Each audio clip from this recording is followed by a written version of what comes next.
My husband, the man who should have stood beside me at our wedding altar, leapt from my embroidery tower for the sake of another woman.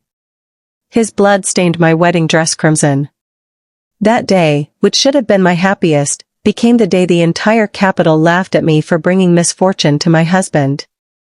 To them, he and she were the pair blessed by fate, like butterfly lovers. When I opened my eyes again, I had returned to the moment before he came to propose.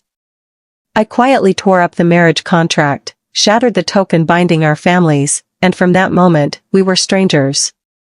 In this lifetime, I would fulfill their wishes. Jiang Ruoxue, daughter of the imperial censor, had hanged herself. Today should have been my grand wedding, the day the newly appointed top scholar married his bride. But the whispers outside the main hall shattered the celebratory air. The bad news quickly spread to the inner courtyard. They said she killed herself because the man she loved was marrying someone else. My husband, Feng Yan, lifted my red veil, the light from the phoenix hairpin reflecting off the jeweled mirror. But in that mirror, I only saw his eyes filled with tears. He whispered, "Xueyan, I will spend my whole life making it up to you. But you never understood who I truly loved. All you ever did was bind me to you with gratitude." But the truth was, whether it was my 6th birthday or the spring banquet when I was 16, the person by my side was never her. So, whether living or dead, he would stay by her side. His words landed like a hammer blow to my chest.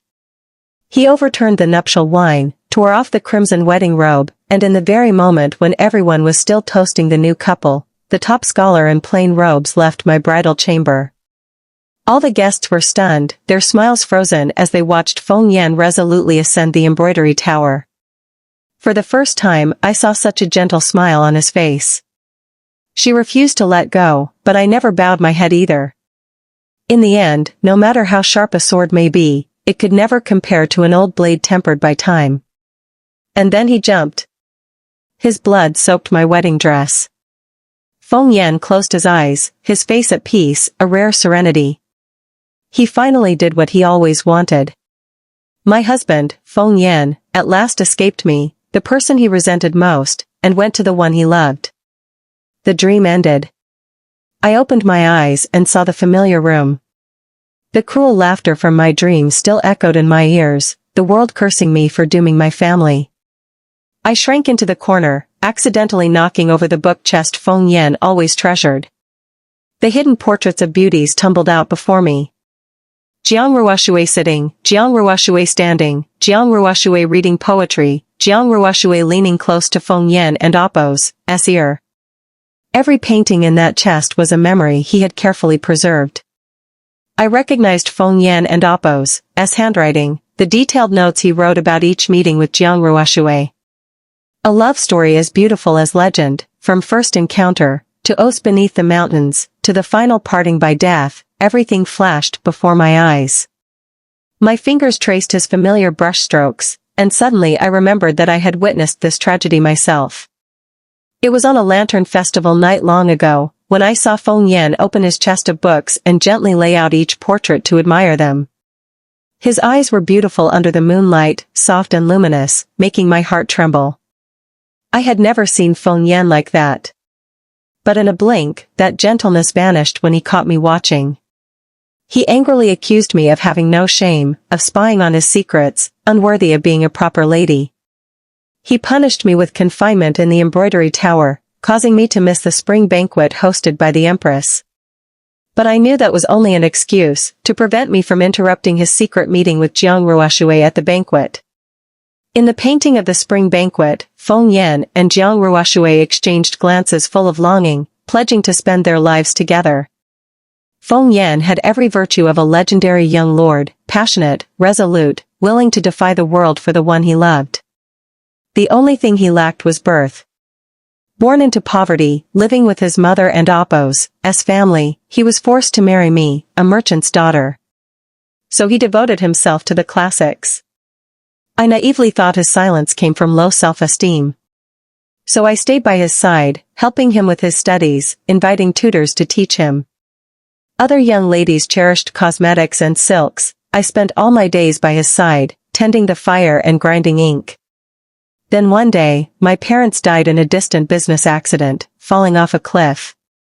I wanted Feng Yan, the only man left in the house, to preside over the funeral. But he only frowned, lifting his eyes from his books, and said coldly, "Xueyan, you are far too naive. The spring exam is approaching. Do you realize how much time you will waste in mourning? Besides, I am not even related by blood to your parents. It makes no sense for me to arrange their funeral." My eyes filled with tears, but I could not say a word. He was right. Etiquette and morality were never on my side. But in those treasured portraits, I saw a different story. While I was busy mourning my parents, Feng Yan no longer mentioned the spring exam. Instead, he waited patiently outside a cosmetics shop, silently watching a beautiful girl try rouge. The girl in the portrait was not me, my features were plain and forgettable. Jiang Ruoshui was different. She was beautiful as snow under the moon, her face ethereal as a fairy's. She smiled at the bronze mirror, and the young lord behind her bowed his head, gaze so gentle it could melt winter ice. In that moment, status, family, and all the obstacles of the world ceased to matter. In my dreams, I wept and wept. When my parents died, Feng Yan not only offered no comfort but scolded me, each word like a knife. That pain I could bear. But when I saw the cold, proud man, ice in winter, clumsily try rouge for a girl, his eyes as tender as a loyal puppy waiting for its master. Only then did I understand, not all love is returned. Some hearts are born to be trampled in the mud. I stared blankly for a long time after waking. My maid, who had been watching me, laughed and pulled me up. "Miss, what's wrong? Today Feng Yan, the man you've been longing for, is finally coming to the residence. Hurry, let's do your hair and makeup. Pick the prettiest dress. Even the best hairdresser has been invited." The maids bustled in, all beaming with excitement. From today onward, everyone in the household knew, the young lord who would soon become the son-in-law would be staying here. All the servants were well aware that the young lady had long since heard tales of Feng Yan's elegant bearing, a figure as handsome as Panin, and had already fallen for him in secret. When I realized the scene before me mirrored 3 years ago, the maids and older servants had already turned me into the most dazzling figure in Bianjing. Blinded by gold and finery, I hurriedly removed all the hairpins and ornaments from my head and sighed, "There and Oppos, no need for this. Whether the engagement in Feng Yan's hand is real or not remains uncertain, why make such a fuss?" I waved them away, leaving only 2 silver hairpins and slipping into my everyday silk robe before making my way to the main hall. 3 years ago, I fell from the embroidery tower and was separated from this world. Yet now, in the blinding sunlight, Feng Yan and Oppos' blue robes appeared before my eyes once again. In my past life, he passed the imperial exam as the top scholar, his name proclaimed throughout the land, parading through the streets on horseback. The girls in the pleasure towers used to jest, "When Feng Yan passes by, even dreams are touched by the color of his robes." He was a gentleman as rare as jade, second to none in the world. Now, Feng Yan was paying respects to my parents. When he turned and looked at me, a trace of joy flickered in his eyes as he spoke gently, "Xueyan, did you fall asleep again?" Seeing my plain attire, he merely assumed I'd just woken up and wasn't fully alert. But I only frowned, my voice icy. "Who are you? Such audacity, to speak so rudely, to tease a young lady of a respectable family." Feng Yan froze, caught off guard by my coldness. He hadn't expected me to treat him this way. But he was Feng Yan, accustomed to seeing himself as my fiancé. That brief awkwardness passed, and he chuckled, his eyes curving into a smile. "Xueyan, are you sulking again? I'll just pretend I never saw this side of you." But now, Feng Yan already had a chest full of portraits and someone he cherished in his heart. As for me, standing in front of those gentle, affectionate eyes, I felt nothing at all. I strode to my parents' side, making no effort to hide my annoyance. "Mother, father, who is he? I don't like him." Feng Yan must have been reborn as well. In his previous life, I had never treated him with such indifference, which was why he now stood there, stunned, his eyes filled with disbelief. Someone as proud as him would never remember how a merchant's daughter had once cherished him. He simply thought I was still groggy from sleep. Feng Yan came from a family of scholars. But by his generation, there was nothing left but a plaque from the previous dynasty and 2 parents working the fields. Since childhood, he had sworn to study hard and win official rank. But the family was poor, barely half an acre of barren land, not even enough to pay for the journey to the capital. Until one day, his father found an old marriage contract at the bottom of a pickle jar. Feng Yan relied on that contract to enter the capital, striding openly through our gates. In my previous life, his awkwardness and self-doubt were gently eased by me. Not wanting to see him embarrassed, I suggested that, since we were both still young, he could become my tutor and teach me basic lessons. That gave him a place in the household, earning respect from both elders and servants. But this time I said nothing about it. A daughter and Oppo's heart is fickle, always shifting. My parents weren't surprised that, after talking about Feng Yan day and night, I would suddenly act distant upon meeting him. They didn't mention marriage at all, simply telling outsiders that Feng Yan was a distant cousin come to the capital to sit for exams, staying with us for the time being. But Feng Yan was not content. I intentionally ignored him, yet he showed no sign of anger. One day after a meal, he respectfully clasped his hands and solemnly thanked my parents for giving him shelter. Then, taking the chance, he confessed his intentions, humbly admitting his lowly origins, saying he could never be worthy of me, a noble daughter of the capital. But he vowed that if he succeeded in the exams, he would marry me with all the proper ceremonies, making me the rightful wife of a top scholar. He had the calm dignity of an autumn moon. Eyes sharp as if carved from sunlight. At 16, he was refined and distinguished, his actions free yet steady, a presence that won respect from all. No wonder I had fallen for him at first sight in my previous life.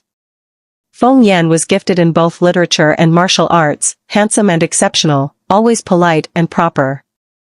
But did he truly want to marry me? Did he truly love me? No. From beginning to end, I was nothing but an unfulfilled promise, a stepping stone on his road to success. Yet my parents could not help but be moved. Since our dynasty's founding, there had only been 2 ways for a merchant family to escape its lowly status. 1. To have talented descendants pass the imperial exams and enter officialdom. 2. To marry into a noble house, so that future generations could break free from their humble fate. Feng Yan's words ignited my parents' deepest hopes. But all I wished was for those fragile hopes to be utterly extinguished, so our family would never again be destroyed. I flung my silver chopsticks aside with a clear ring. Feng Yan, how bold you are! You say you're unworthy, yet openly proclaim you'll marry me, ruining the reputation of a respectable young lady. Besides, this so-called engagement has never been shown to anyone. Who can say for sure whether my grandfather truly made such a reckless promise? Feng Yan had expected someone would deny the engagement. He just never imagined it would be me. He quickly reasoned that perhaps I had not been reborn, that I simply didn't remember him well enough at the start, so my doubts were natural. Without hesitation, he produced a sealed bamboo tube and handed it to me. Shuayan, of course the engagement exists. He stressed again, showing his sincerity, this contract has never left my side. I took the so-called ancestral engagement with reluctance under everyone's gaze. But as I emptied the bamboo tube, only a single torn, blank sheet of paper fell out. My parents were stunned. Feng Yan, what is this? Even Feng Yan was in disbelief. This is impossible. He examined the tattered paper closely, as if hoping to find even a trace of handwriting left. A flicker of doubt passed over my father's face. We were wealthy, while Feng Yan's family was poor. My father guessed he had only come seeking profit, but still maintained politeness out of respect for a scholar. Feng Yan, you needn't worry. Even if there's no engagement, our families have always been close. You may focus on your studies, we'll take care of your expenses in the capital. But Feng Yan hated that pity. Whatever Feng Yan did, it always had to be above board and justified. He'd scheme 100 ways for others to beg and offer up everything he wanted, all the while maintaining that air of calm detachment, as if he cared for nothing worldly. In my previous life, knowing how deeply I adored him, he never said such things aloud. All he wanted was to tear up the engagement. Feng Yan would say he wasn't worthy of me, that he didn't want to ruin my life, yet he let me snatch the marriage contract from his hands and cherished it carefully. That was the first time I spoke harshly to him, refusing to let him belittle himself. Anyone I chose had to be the finest person in the world. After that, I spent every day on edge, afraid Feng Yan would grow hesitant or resent our engagement. But in this life, I was determined to help him fulfill the wish he never dared to in the last one. The second day after he began staying with us, I ordered the maid to wash his clothes. In the past, Feng Yan had grown used to my attentive care and never suspected anything. No matter how dirty or worn his clothes, he simply entrusted everything to the servants. As for that so-called engagement letter that never left his side, really, it was just a part of the image he painted for himself, feigning deep affection as if he truly valued our marriage. It was easy for the maid to retrieve the bamboo tube where he kept the contract. I immediately tore it to shreds, burned it to ash, and let the wind scatter every trace. I even had the nerve to replace it with a perfectly blank sheet of paper. Yet even after all this, Feng Yan suspected nothing. With the marriage contract vanished, he had nothing to show. In a hurry, he pulled a pendant from his chest. "Uncle, you misunderstand. I had no intention to profit from this. Look, this is the jade pendant that accompanied the marriage contract. It's a matched pair with the jade that Xueyan has worn since childhood, the token that binds our two families." I only blinked, wide-eyed and innocent. Jade pendant. I've broken so many pieces of jewelry over the years, I have no idea which one you're talking about. How the tables had turned. Feng Yan was actually using the token that bound him and Jiang Ruoxue to propose to me. A pair of matching jade, side by side, never to be separated. Before he died, my grandfather did entrust me with a jade pendant. He told me, if anyone one day came and could fit the two halves together, if that person was noble and successful, I should marry him. But if he was nobody, just break it then and there. My family had been merchants for 3 generations, we never made losing trades. And yet, in my past life, I ignored fate and insisted on marrying Feng Yan, a man with nothing to his name, and brought disaster on myself. At first, Feng Yan never showed me his jade pendant. It wasn't until one day, by chance, I caught a glimpse of it hanging beneath his robe, clearly worn for years. Overjoyed, I told him I had one just like it. So we were meant to be from the start. But Feng Yan's face darkened immediately, scolding me for being reckless. If a beggar by the roadside had this pendant, would you marry him too? His words were cruel, leaving me shocked and humiliated, instantly engulfed by shame. While I was still flustered, Feng Yan reached out, indifferent. "Never mind. You and I aren't married. It'd be best to get rid of things that might cause misunderstanding. Otherwise, before anything's settled, rumors about us will spread across the capital." At the time, I was mortified and respected his decision. But I never expected that my jade pendant would end up with Jiang Ruoxue. At the end, the two of them still held those matching jade pieces in their hands. Only then did I understand. Pairs and perfect matches, those are for the lovers in stories, not for people like me and him, who never should have tried. So I accepted it. In this life, I tore up the engagement and ground the token to dust. Any talk of marriage between Feng Yan and me was nothing but empty words. All he could do was swallow it and accept my family's charity, continuing his studies. As for me, I kept to the women's quarters, men were forbidden inside. One day, a maid rushed over, "Miss, there's a young lady secretly meeting Feng Yan at the side gate." I replied indifferently, none of my concern. The maid obeyed, but couldn't hide her curiosity. "Don't you want to know what they're saying?" For a lady, the small amusements of life are nothing special, catching others in their secret affairs, making a few mocking comments about their choices, that's all. Still, I had to admit, Feng Yan did have good taste. With her hair loosely pinned and a touch of powder, Jiang Ruoshui truly was a stunning beauty, full of charm. And she was bold enough to risk being seen with Feng Yan. In early summer in Bianjing, the east wind was gentle, the maiden's thin dress fluttering like ripples in the breeze.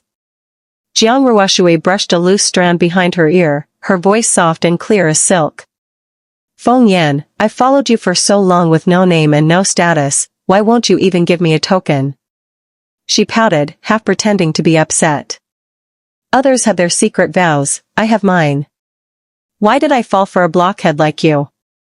Well, this jade pendant looks nice enough, I'll just accept it as part of your betrothal gift. With that, Jiang Ruoshui gently took the jade pendant from Feng Yan. He, for his part, just kept his head down and nodded, following her lead from start to finish. Humph.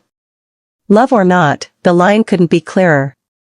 But none of us expected that Jiang Ruoshui's visit wasn't just for a clandestine meeting. Once she had the pendant, she immediately looked at the red string Feng Yan had used to tie it, made by his own hand, and tossed it aside. Now all she cared for was the lustrous jade in her palm. She said with a little huff, Feng Yan, I still need a jade backing and a silk tassel.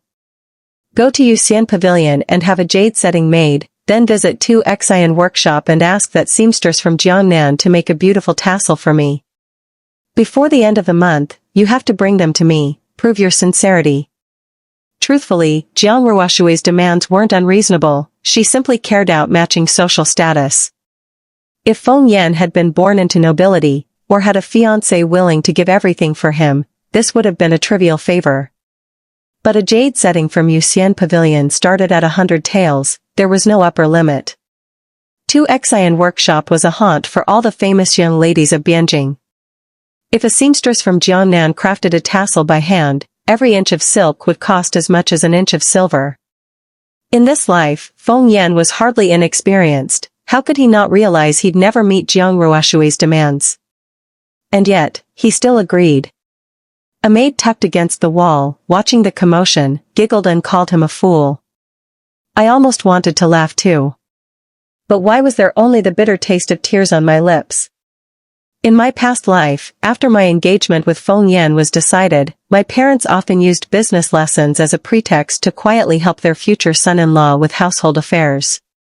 They were afraid that a poor scholar like Feng Yan would have nothing decent to offer as a wedding gift, but our family business belonged to the two of us anyway, my parents never stinted. And after they were gone, I, helpless in business and powerless to manage people, inevitably let everything slip into Feng Yan's hands. For Jiang Ruoshui, Feng Yan would grant her every request, seeing to her every need, yet with me, it was always me who lost out in the end. Even so, he kept his word, as soon as he won the top scholar's title, he married me. But the grand ceremonies and wedding gifts, all were omitted if they could be. In truth, there was nothing of substance. But secrets were always what people valued most. Rumors soon spread throughout the capital that the new top scholar, Feng Yan, had given me a priceless family heirloom as a betrothal gift. Stories twisted with each retelling, until people claimed it was an inscribed plaque awarded to the Feng family by the previous dynasty. But what I really received was only an empty wedding and a groom willing to die for another woman. I cried for no reason, frightening the maid so much she didn't dare mention anything about Feng Yan and that other woman again. Until today, when my father came home, not with some novelty to amuse me as usual, but with a cold, solemn look, sending for me to come to his study. I thought I'd been caught sneaking a look at the household accounts, but when I entered, Feng Yan was already there waiting. We barely greeted each other, exchanging only the most perfunctory courtesies. Father wasn't surprised, instead, he placed a jade pendant in front of me and told me to look closely. He spoke slowly, I heard your jade pendant was broken. He spent days and nights copying books for money, scraping together enough silver to have it remounted with a new silk tassel. If not for running into the seamstress at 2Xian Workshop today, she asked when Feng Yan would pay his remaining bill, I wouldn't have known about any of this. Shuiyan, your father thinks Feng Yan truly has feelings for you. So father was trying to play matchmaker, my heart nearly skipped a beat. No wonder Feng Yan looked as terrible as he did now, just as he had on our wedding day in my previous life. Of course I didn't dare accept the pendant he had poured so much effort into. It wasn't that I wanted to push him toward Jiang Ruoshui, but if I took it, father would think I'd tacitly agreed to this marriage. So I pretended to accept the exquisitely crafted jade, curling my lip and mocking, "It's just a worthless trinket. Would you sell your own daughter for something so cheap, father?" But I didn't stop there. I let the pendant slip from my hand to the floor. With a sharp crack, the jade shattered. Feng Yan's face darkened instantly. But I acted like nothing happened, even deliberately making things worse, stepping on the pieces twice. "It sounds like it's only worth 100 taels at best. Good thing I didn't take it outside or the whole city would be laughing at us." Bored, I turned and left. Father could only sigh and cover his eyes, unable to do anything with a stubborn daughter like me. He glanced at Feng Yan's gloomy face and generously tossed out 200 taels as compensation. Feng Yan, who had been worried out money, now had the silver, but the token Jiang Ruoshui had specifically requested was gone for good. I knew he would come looking for an explanation. But I didn't want to face him. I hid in my room, studying arithmetic and bookkeeping with mother. By the time I could manage a small shop on my own, autumn in Bianjing was almost over. One day, wanting to show a little filial piety to my parents, I overheard by chance that Jiang Ruoshui was engaged. But this time, her fiancé wasn't Feng Yan, but a distant cousin of the Jiang family. My parents, seasoned businesspeople, could only sigh that most of the capital's noble families were all show and no substance. Jiang Ruoshui's family was no exception. Now, the financial hole they'd hidden for years could no longer be covered. No matter how high the official rank, in the end, a daughter was still sold for silver to patch up the deficit. Jiang Ruoshui's fiancé was a river gang leader. Even if he'd once been a bandit, with a dowry of thousands of taels, he could marry a noble lady of the capital. After the news broke, Jiang Ruoshui ran several times to our side gate, weeping in Feng Yan's arms. This had never happened in my last life.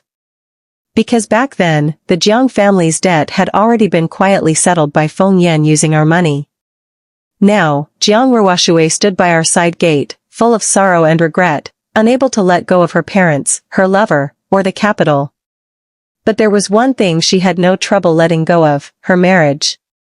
As a noble lady, Jiang Ruoshui had always known her marriage was never her own to decide. Before she left, she returned the token that Feng Yan had bought for 200 taels. Her lips were rosy, cheeks blushing like sunset. Her farewell drifted away on the autumn breeze. "Feng Yan, if we are fated, we'll meet again." I thought Feng Yan would stop her. But he surprised me, he didn't hold her back at all. As the sunset fell, the weary scholar turned, his gaze landing on the hem of my dress stirring in the wind. From the look in his eyes, I caught a hint of confusion and surprise. He chose his words carefully. "Xue Yan, why are you here?" I smiled and replied calmly, "This is my home. Why shouldn't I be here? Are you asking me to leave? But wasn't it my family who let you stay here so you could study? Instead, you spend your days chasing after romance. In the end, if anyone should leave, it ought to be you." Feng Yan stood frozen. Even for the top scholar, it was a blow to be scolded by two beautiful women in a row. I had no interest in arguing further, but I couldn't ignore everything. After autumn, heavy snow fell, and winter arrived overnight. Back in Feng Yan's hometown, the harvest had failed. His parents, always frugal, grew gaunt from hardship, and when the bitter cold hit, both fell ill and died. Feng Yan might have been greedy, but his parents were honest, hard-working farmers. In my past life, I pitied them, bringing them to the capital to live out their days, hoping to ease Feng Yan's burdens. They were grateful, quietly clearing wasteland outside the city, and when harvest came, they'd bring me wagon loads of fruit themselves. They never mentioned my engagement to Feng Yan, simply following our servants and respectfully calling me young miss. That autumn in Bianjing was dry and harsh, my hair was always tangled and hard to comb. Feng Yan's mother noticed and personally brewed a jar of osmanthus oil for me. Seeing how much I liked it, she unconsciously ran her rough hands over my coarse dress, gently smoothing the fabric. I wondered, had my servants pocketed the household money, leaving her so plainly dressed? Feng Yan's mother quickly waved it off, saying she owned plenty of fine clothes, but as an old farmer, she couldn't bear to wear them. It had taken all her effort to make that one jar of osmanthus oil, yet she hadn't kept a single drop for herself. Now, both she and her husband had fallen ill. Feng Yan, frantic with worry, could only pawn the 200-tael betrothal token for a pittance and send the silver home. After all, the palace exam would be held in the spring, he simply couldn't leave the capital at such a time. I didn't know what to feel. In this life, Feng Yan and I had broken off the engagement. My parents stayed by my side, no longer roaming far for business. Because of that, my own family was safe, but Feng Yan's parents suffered. I gently probed my parents for details and learned that Feng Yan only ever sent money back, never realizing that in their distant village, medicine was scarce, no matter how much silver he sent. He never imagined things would end this way, because in the past, I, his fiancé, had always taken care of those little details. All he needed to do was study and, now and then, make sweet promises to Jiang Ruoshui. Quietly, I scoured the capital for medicines, and, using my parents' names, sent people to rush them to Feng Yan's home. But before winter even arrived, bad news came back. By the time the couriers reached the village, Feng Yan's parents had already passed away, their illness lingering for days. There were no words left for grief. The couriers gathered the old couple's belongings and brought them back to Feng Yan in the capital. Among them, I noticed half a jar of unfinished osmanthus oil. Those two elders had lived their lives with muddy feet and weathered hands, never once tempted by wealth or luxury, yet they still tried to make osmanthus oil so fine, so painstaking. My eyes burned. I turned away, barely managing a sigh, to wish to honor your parents, only to find they didn't wait for you to grow up. Feng Yan's hair turned gray overnight. The elegant, spirited young man was gone. He began tying his hair to the rafters, stabbing himself in the thigh to force himself to study, desperate to succeed. Yet, when Jiang Ruoshui left the capital in a bright red wedding dress, he drowned himself in wine day after day, unable to let go. Who could accept such a truth? The girl who'd once tried to die for him in a past life now turned away and married someone else. A gossiping maid, eavesdropping on his drunken ramblings, ran back to tell me.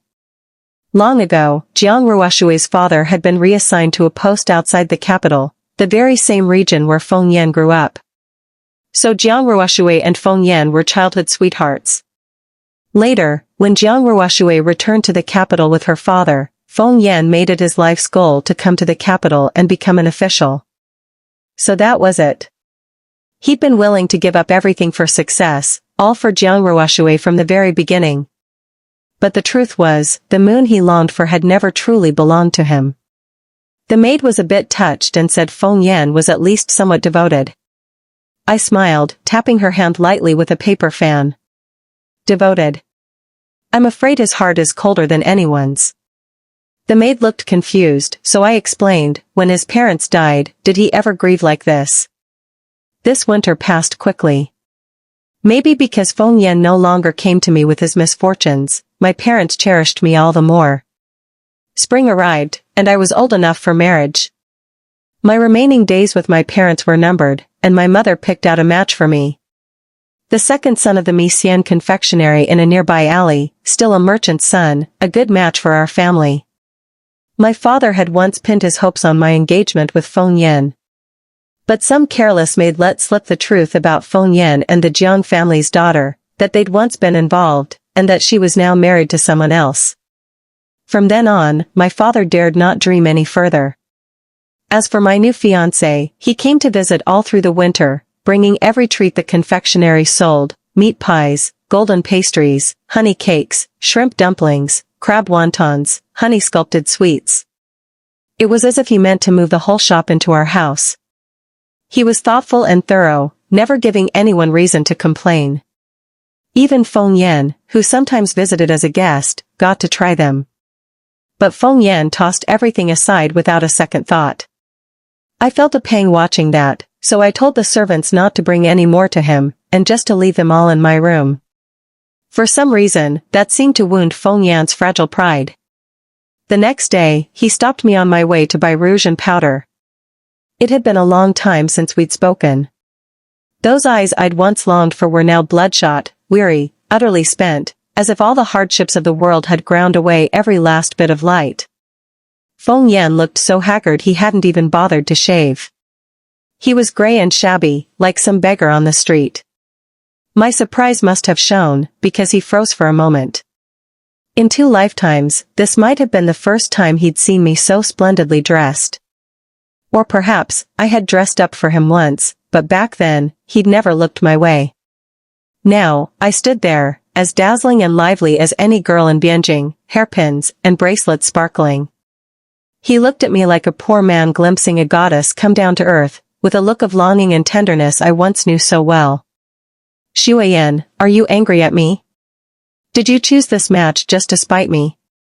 His words were so self-absorbed I almost wanted to sink into the ground from embarrassment.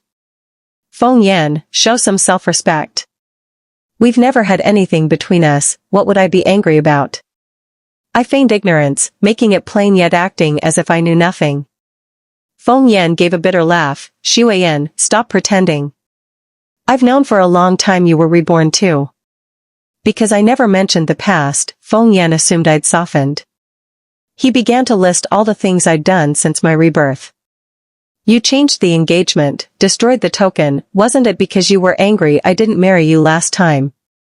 Even when I truly wanted to marry Jiang Ruoxue, you still smashed my jade pendant out of jealousy, didn't you?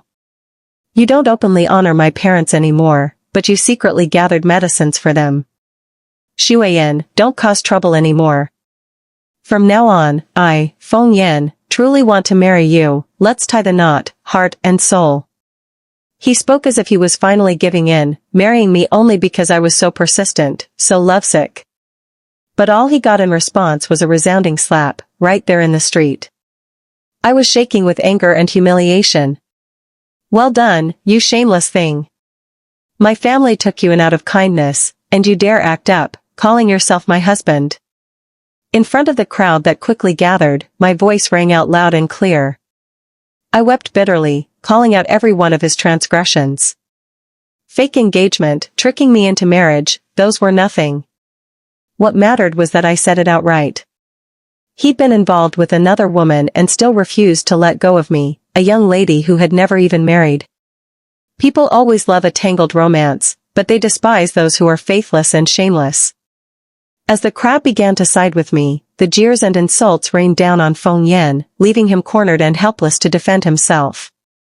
All the ridicule I once endured in my past life now fell squarely on the man who always thought himself above reproach. Feng Yan looked as though he wanted to disappear on the spot. But I told him not to be so quick to die, there were far more interesting things still ahead. The next day, I wrote an official complaint and filed it at the magistrate's office. Feng Yan, once famous for a single celebrated victory, now became infamous across all of Bianjing as the ultimate faithless man. I had witnesses and evidence, his name spread even farther than before, but in a way no one would ever want. The scandal grew so loud it even reached the emperor himself. The Hanlin Academy immediately stripped Feng Yan of his right to sit for the imperial exams, barring him from ever taking them again. I hadn't tolerated him for so long out of softness. But because I wanted to accumulate every step, just to end things cleanly, all at once. With his reputation ruined, my parents threw him out of our house in a rage. The former top scholar, once the pride of the capital, now had nothing left. Meanwhile, word of my involvement with Feng Yan quickly reached the Meixian confectionery. The second young master came to my door, and I returned all the gifts he had ever brought. I told him, "It's my fault. I kept too much hidden and wasted your time." After all, who would want a bride who'd once dragged her future husband into court? But the foolish man only grew flustered, his eyes rimmed red. You still don't like me, do you?" He was still clutching a tray of fresh pastries, rose cakes, wedding buns, lucky fruits, crystal gourd dumplings, and jade pearl desserts. I couldn't help swallowing hard. That's not it. Our wedding was set for after the spring results were posted. I asked him, why after the exam? He gently shaped a soft milk rabbit and placed it in my hand. Every family in the capital is busy throwing banquets for their teachers, our shop is overwhelmed. If we wait a bit longer, it'll be much easier for you once you enter the family. I bit off a rabbit ear, my mouth full, and asked, what about today? Today, we'll go shopping together, he replied. That was so like him, even in love, he calculated everything so carefully. He said slowly, I'm marrying a wife, not buying a servant. How could I let you work yourself ragged for me? I said nothing. He was right. A woman marries to be a wife, not to sell herself as a servant. Such a simple truth, even the second son of the Meixian confectionery understood it. Yet in my previous life, Feng Yan, so clever, so brilliant, had pretended not to. It wasn't that he didn't understand, but that he deliberately ignored it. He wanted me to keep helping him quietly, nameless and invisible, forever. Now, at last, I could wait for my wedding day in peace, for the spring results to be posted. But I didn't expect this year's imperial exam to be anything like my last life. Though Feng Yan had been disqualified, unable to take the exams. He shook the entire court by being at the center of the biggest cheating scandal in the dynasty's history.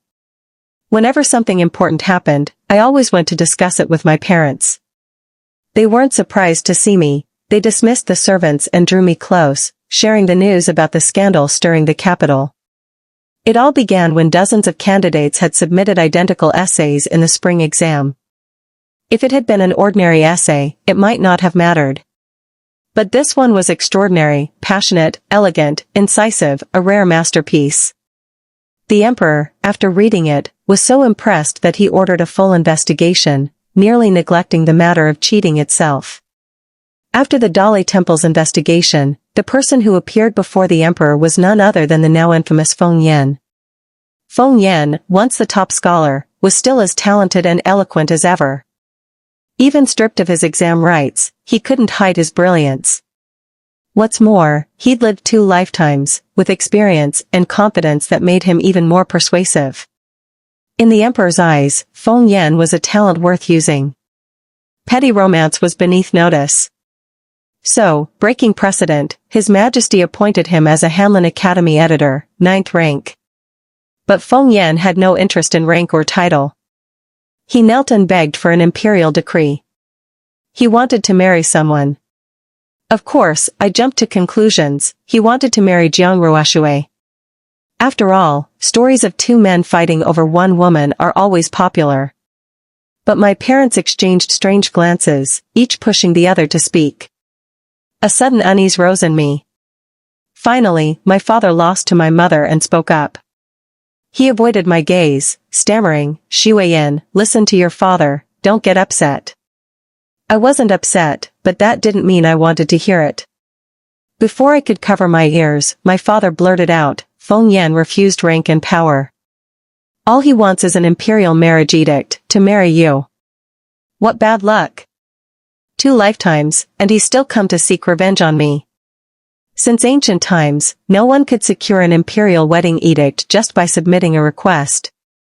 Especially since my engagement to the second young master was already public, our names recorded by the magistrate. The court could never allow a woman to remarry while her engagement was still valid. But the emperor valued talent and simply pretended never to have heard Feng Yan's request. The day Feng Yan took up his post was the day I married. But his last struggle changed nothing. He didn't report to the Hanlin Academy, instead climbing through the window of my embroidery tower, now decked in red silk. On my wedding day, the whole household sparkled with joy, just as in my past life. Again I sat before a pearl-inlaid bronze mirror, phoenix crown on my head, scarlet wedding robes blazing. Feng Yan slipped in quietly. In the mirror, I saw tears rolling down his chin, his lips pale. His voice was hoarse and tired as he said he regretted everything. I didn't turn to look at him. Since being reborn, I'd styled my hair and drawn my brows myself, determined to choose a man who was truly worthy. To let go of old debts, let go of hate, each of us finding our own peace. But Feng Yan had never been willing to let me go. The bride in the mirror gently wiped away her rouge and, slowly redrawing her brows, said, "So what if you regret it? What difference does it make, telling me now? Feng Yan, you truly believed that as long as we met again, I would soften and run away with you, didn't you?" I glanced at his increasingly pale face and let out a cold laugh. "But do you think you deserve that ending?" Oh. I almost forgot, he still believed he had that fatal charm, the kind that makes others willing to live and die for him. In my past life, when Jiang Ruoxue couldn't marry him, she ended up willingly hanging herself. But was that truly the irresistible pull of Feng Yan? No, it was the desperate devotion of a naive woman, willing to give up everything in exchange for sincerity. Feng Yan didn't just realize his feelings now. He only regretted that, after my rebirth, I stopped sacrificing everything for him, leaving him to fail and lose face. He tried desperately to make up for it, to cover his losses, but I was done being entangled with him. Once my makeup was finished, I closed my fan and moved to leave the room. Feng Yan couldn't accept it. He grabbed my wrist tightly. "Xue Yan, I refuse to believe there isn't any feeling left for me in your heart." Without hesitation, I slapped him again. A perfect match to the last one. "You refuse to believe it. How dare you refuse to believe it? I once treated you with all my heart, saw you as my husband, as my whole sky. But all you remember is my stubbornness, how I refused to let you use the engagement again, how I stopped caring for your parents. My real husband.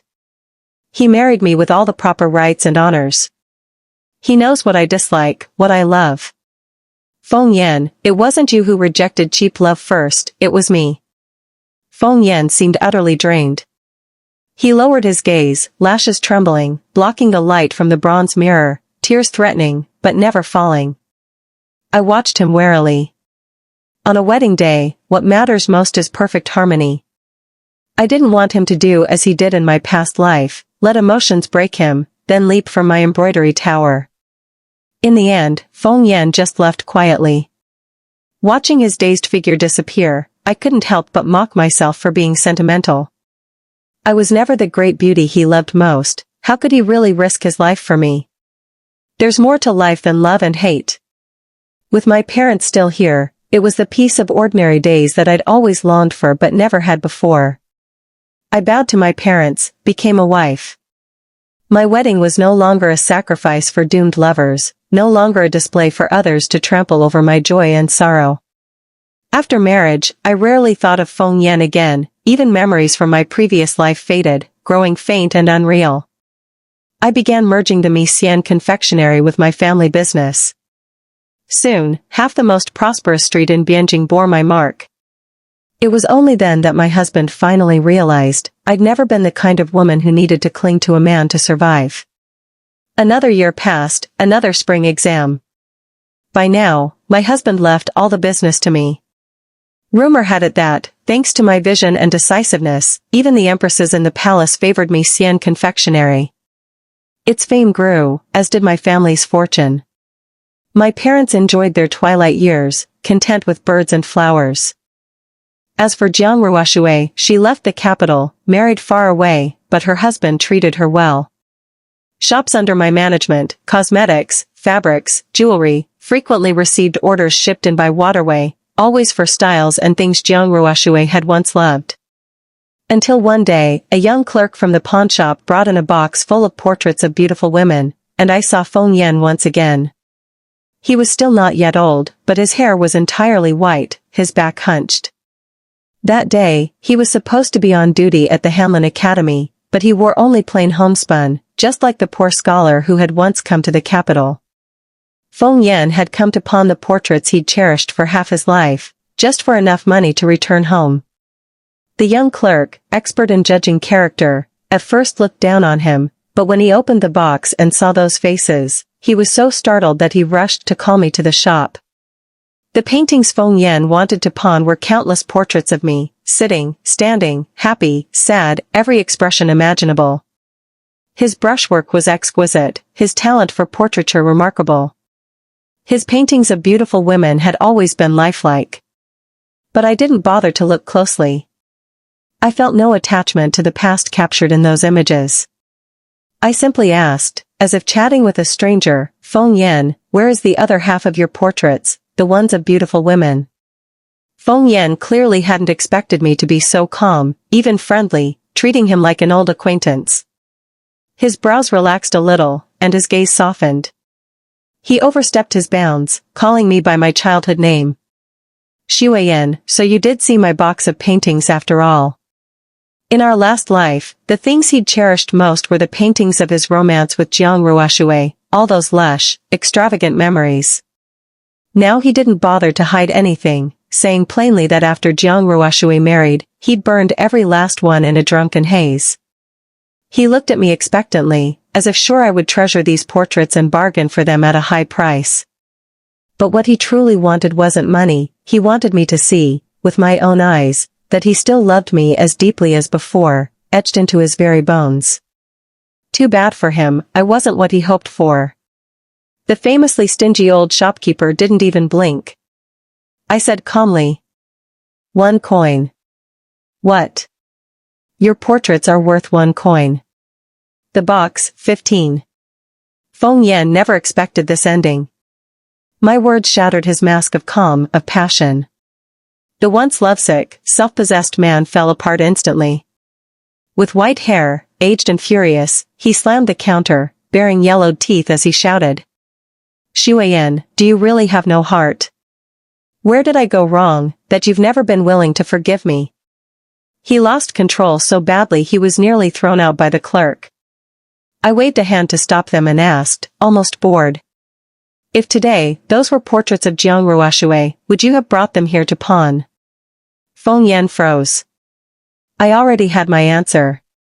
No matter how poor, no matter how shamed, he would never harm Jiang Ruoxue, not even a little. She was someone else's wife, and his portraits, if made public, would have ruined her forever. But with me, it was different. I was nothing, I was low, my reputation could be trampled at will. Feng Yan hadn't cared about my name before marriage, nor about my life afterward. He saw himself as a tragic hero in some romance, making a show of his regrets, chasing after me through 1,000 miles, loving and hating with perfect timing.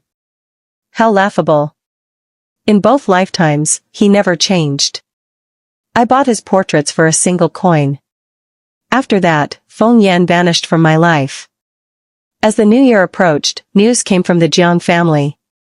After her marriage, Jiang Ruoxue had returned home to visit. A crazed old man had jumped from the embroidery tower where she once lived. Hot blood sprayed over her embroidered shoes. Jiang Ruoxue and her sisters-in-law had no choice but to come to my shoe shop to order a new pair. As her sister-in-law teased her about the shocking events of that day, she asked, "Did you know who that man was?" Jiang Ruoxue calmly picked out her silk, never even blinking. "No idea," she replied. The end.